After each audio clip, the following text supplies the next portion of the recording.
తీసుకున్నాను, ఈ సైజులో కట్ చేసుకోండి. 2 మిర్చి తీసుకున్నాను. టేబుల్ స్పూన్ జీలకర్ర, తగినంత సాల్ట్,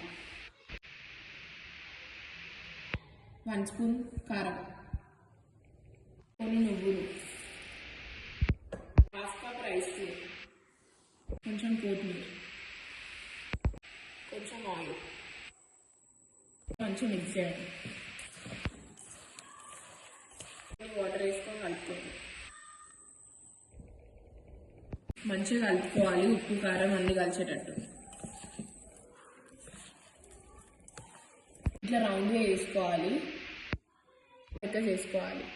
ఆయిల్ వేసుకోండి, అది హీట్ అయినాక ఇట్లా ఒక్కొక్కటి వేసుకోండి. బ్రౌన్ కలర్ వచ్చే వరకు కాల్చుకోవాలి. Crispy onion snacks is ready. కెచప్లో తినండి, బాగుంటుంది,